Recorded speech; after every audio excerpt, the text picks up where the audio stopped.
kami dari kelompok 8. Pada kesempatan kali ini kami akan mempresentasikan hasil diskusi kami mengenai fungsi trigonometri. Namun sebelum itu, izinkan kami untuk memperkenalkan diri terlebih dahulu. Perkenalkan, nama saya Galuh Pamungkas. Saya Pasha Petrigio. Saya Nathan Mulan. Saya Nadia Alifa Khairunisa. Saya Mark Alfarizi. Saya Farla Rekonda. Baiklah, langsung saja kita ke materinya. Tujuannya memahami konsep perbandingan trigonometri pada sudut istimewa, menghitung nilai sinus, kosinus, dan tangen, mengaplikasikan perbandingan trigonometri dalam pemecahan masalah kehidupan sehari-hari. Assalamualaikum warahmatullahi wabarakatuh. Nama saya Galuh Pamungkas dari kelas 12 Medikal 2 dan dari kelompok 8 Matematika tingkat lanjut. Kali ini saya akan menjelaskan tentang pengertian fungsi trigonometri. Pengertian dari fungsi trigonometri adalah fungsi matematika yang menghubungkan besar sudut dalam segitiga siku-siku dengan perbandingan panjang sisi-sisinya seperti sinus, kosinus, dan tangen, atau koordinat pada lingkaran satuan yang memiliki sifat periodik secara berulang dan digunakan luas dalam geometri, fisika, dan teknik untuk mengukur jarak dan sudut. Terima kasih. Selanjutnya yaitu unsur-unsur grafik fungsi trigonometri. Pada fungsi trigonometri terdapat beberapa unsur. Yang pertama yaitu periode, yang kedua amplitudo, yang ketiga nilai maksimum, dan yang keempat nilai minimum. Saya akan bahas dari unsur yang pertama yaitu periode. Periode adalah jarak antara dua puncak atau dua lembah pada grafik fungsi trigonometri, atau dapat diartikan juga sebagai jarak terjadinya grafik fungsi trigonometri tersebut berulang. Yang kedua, amplitudo. Amplitudo adalah setengah dari selisih nilai maksimum dan minimum dari suatu fungsi. Yang ketiga, nilai maksimum. Nilai maksimum merupakan nilai tertinggi yang bisa dicapai oleh suatu fungsi trigonometri. Pada grafik, nilai maksimum merupakan titik puncak dari bukit. Yang terakhir, nilai minimum. Nilai minimum adalah nilai terendah yang bisa dicapai oleh suatu fungsi trigonometri. Pada grafik, nilai minimum merupakan titik terendah dari lembah.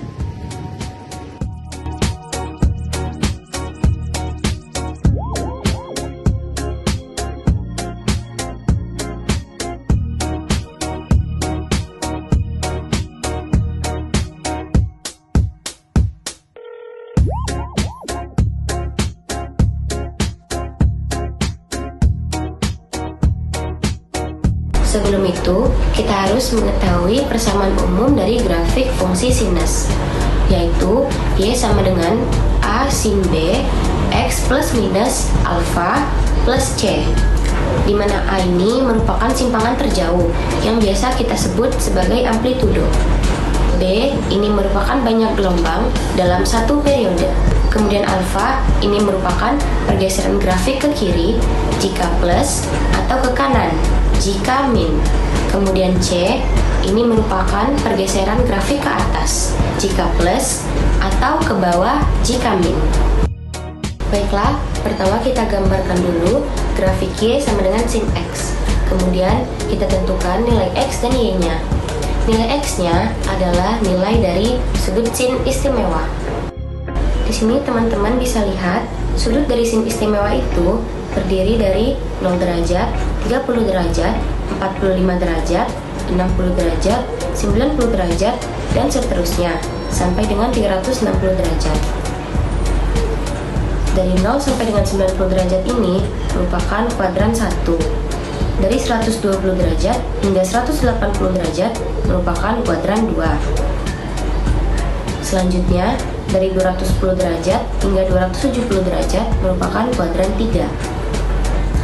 Dan terakhir, dari 300 derajat sampai dengan 360 derajat itu kuadran 4. Jika nilai X-nya 0 derajat, maka nilai sin X atau nilai Y-nya itu 0. Jika nilai X-nya itu 30 derajat, maka nilai sin X-nya itu setengah. Begitu seterusnya hingga kuadran keempat. Baiklah, di sini kita akan gambarkan pada koordinat kartesiusnya. Untuk sumbu X, di sini teman-teman bisa lihat, sumbu X kita isi dengan nilai sudut istimewanya.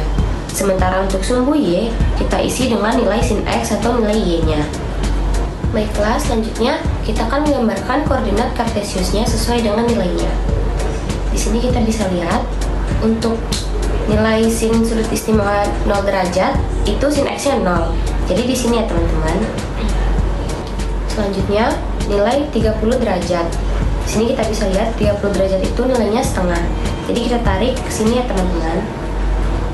Selanjutnya itu 45 derajat dengan nilai setengah akar 2. Kita tarik garisnya di sini ya. Untuk 60 derajat itu nilainya setengah akar 3. Kita tarik ke sini. Dan untuk 90 derajat itu nilainya 1. Begitupun seterusnya. Kita lakukan hal yang sama untuk kuadran 2, 3, dan 4.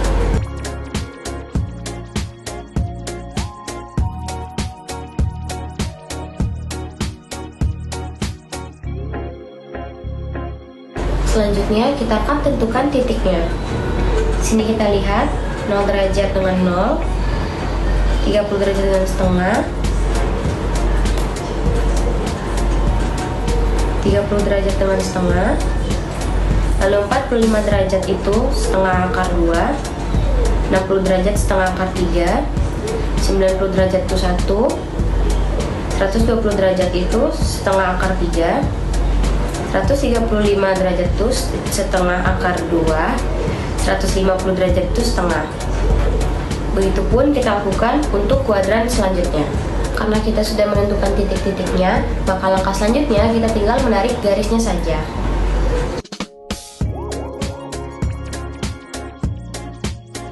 Setelah teman-teman menghubungkan titiknya, maka teman-teman sudah mendapatkan grafik fungsi dari sin x.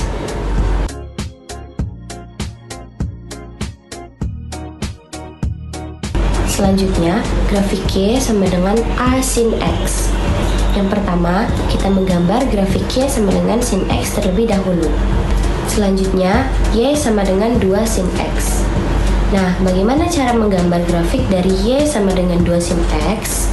Ingat fungsi umum dari grafik sinus di atas ini, yang dimana A-nya merupakan amplitudo, yang ada kaitannya dengan nilai maksimum dan minimum. Y sama dengan 2 sin X, yang dimana amplitudonya juga 2. Begitu juga dengan nilai maksimum dan minimumnya. Nah, di atas ini merupakan grafik dari Y sama dengan 2 sin X. Untuk menggambar grafik dari Y sama dengan 3 sin X, kita pakai cara yang sama, dimana amplitudonya itu 3, maka nilai maksimum dan minimumnya juga 3. Sehingga grafik untuk Y sama dengan 3 sin X akan tergambar seperti di atas ini.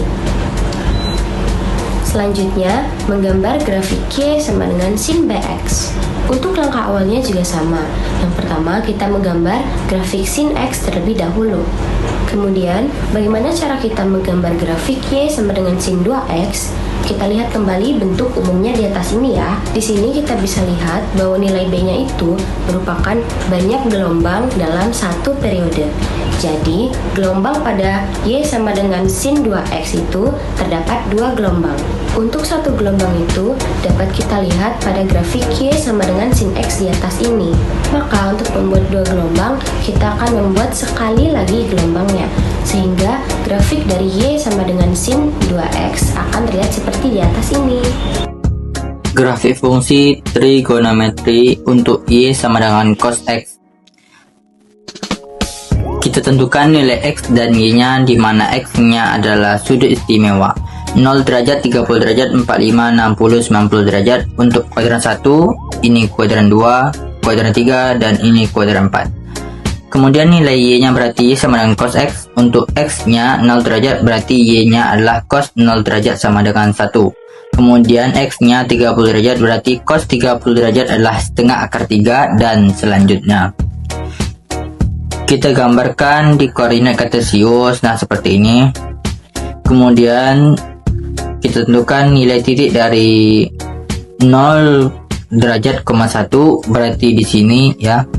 Kemudian 30 derajat, setengah akar 3 berarti ini di sini. 45 derajat, setengah akar 2 di sini. Kemudian 60 derajat, setengah berarti di sini, dan selanjutnya. Sehingga didapat sampai 360 derajat, ini ya titiknya. Jadi cos 360 derajat adalah 1. Nah, ini. Kemudian hubungkan dengan titik-titik.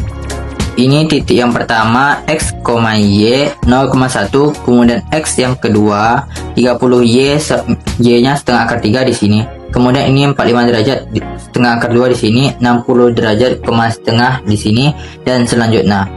Nah, ini titik-titiknya kemudian kita hubungkan dengan garis lengkung. Nah, yang ini. Nah, inilah gambar grafik fungsi y sama dengan cos x. Nah, bagaimana dengan grafik fungsi y cos ini? Apakah bakal dilanjutkan akan ke atas? Tidak. Ini akan terulang bentuk utuh. Grafik cos x seperti ini akan terulang terus seperti ini. Jadi ada pengulangan bentuk gambar fungsi ini sampai tak hingga. Selanjutnya yaitu menggambar grafik trigonometri untuk y sama dengan tan x. Khusus pada grafik ini, nilai x 90 derajatnya itu tak hingga, sama juga dengan nilai x 270 derajat itu nilainya tak hingga. Lalu kita gambar ke dalam koordinat kartesius sama seperti gambar-gambar grafik sebelumnya. Kita tentukan posisi titik-titiknya dan kemudian kita hubungkan dengan garis lengkung. Nah, grafik ini agak berbeda dari grafik-grafik sebelumnya seperti grafik sin dan cos. Seperti yang kita lihat, gambar grafiknya itu terpisah. Mengapa? Karena nilai y dari 90 derajat itu tak terhingga. Begitu juga dengan nilai y dari 270 derajat. Kemudian, garis tegak yang sejajar dengan sumbu y itu dinamakan asimtot tegak. Asimtot itu apa? Asimtot merupakan suatu garis lurus yang akan didekati oleh kurva, namun tidak akan berpotongan atau bersinggungan antara garis dan kurva. Nilai maksimum dan minimum dari fungsi trigonometri fx sama dengan 2 sin 2x ditambah 5. Untuk menentukan nilai maksimum dan minimum, kita gunakan sifat dasar fungsi sinus, yaitu min 1 kurang dari sama dengan sin x kurang dari sama dengan 1. Karena di soal digunakan sin 2x, maka batas tetap sama. Min 1 kurang dari sama dengan sin 2x kurang dari sama dengan 1. Ini artinya nilai terbesarnya ialah 1 dan nilai terkecilnya ialah min 1. Nilai maksimum terjadi saat sin 2x bernilai 1. Kita substitusikan ke fungsi fx sama dengan 2 dikalikan 1 ditambah 5, hasilnya 7. Nilai minimumnya terjadi saat sin 2x bernilai min 1. fx sama dengan 2 dikalikan min 1 ditambah 5 sama dengan 3. Jadi, 7 ialah nilai dari maksimum dan 3 ialah nilai dari minimum. Contoh soal yang kedua adalah diketahui fx sama dengan 3 sin x ditambah 2 cos x. Untuk x sama dengan 30. Sin 30 sama dengan 1/2 cos 30 sama dengan akar kuadrat 3/2. Disubstitusi f 30 sama dengan 3 dalam kurung 1/2 tutup kurung ditambah dalam kurung akar kuadrat 3/2 tutup kurung sama dengan 3/2 ditambah akar kuadrat 3. F nilainya 30 sama dengan 3/2 ditambah akar kuadrat 3, dan inilah hasilnya sama dengan 3,232. Terima kasih. Penerapan trigonometri dalam kehidupan sehari-hari. Yang pertama, dalam bidang teknik sipil. Trigonometri digunakan dalam pengukuran tanah untuk membuat peta topografi dan menentukan luas wilayah. Yang kedua, dalam bidang navigasi. Dalam navigasi, trigonometri digunakan untuk menentukan jarak dan posisi, seperti jarak suatu titik terhadap garis pantai. Yang ketiga, dalam bidang oceanografi. Trigonometri dimanfaatkan untuk menghitung tinggi gelombang laut dan mempelajari kondisi perairan. Yang keempat, dalam bidang arsitektur. Dalam arsitektur, trigonometri digunakan untuk menentukan kemiringan atap, sudut bangunan, dan arah cahaya matahari. Kesimpulan. Grafik fungsi trigonometri menunjukkan nilai suatu fungsi merubah seiring perubahan sudut. Umumnya, berbentuk gelombang dan memiliki pola yang berulang. Fungsi sinus dan kosinus menghasilkan grafik bergelombang yang teratur. Nilainya selalu berada di antara min 1 dan 1. serta akan mengulang bentuk yang sama setiap jarak sudut tertentu. Sementara itu, fungsi tangen memiliki grafik yang juga berulang, tapi tidak menyambung karena terdapat garis batas yang tidak bisa dilewati grafik. Bentuk dan posisi grafik trigonometri dapat berubah jika terjadi perubahan pada tinggi gelombang, jarak pengulangan atau pergesekan grafik ke kanan, kiri, atau atas maupun bawah. Kesimpulannya, grafik fungsi trigonometri membantu kita memahami peristiwa yang terjadi secara berulang, seperti gelombang, getaran, dan kehidupan gerakan yang teratur dalam kehidupan sehari-hari. Baiklah, sekian presentasi dari kami. Mohon maaf bila ada kesalahan dalam penyampaian kami dan terima kasih banyak atas perhatiannya. Kami tutup. Wassalamualaikum.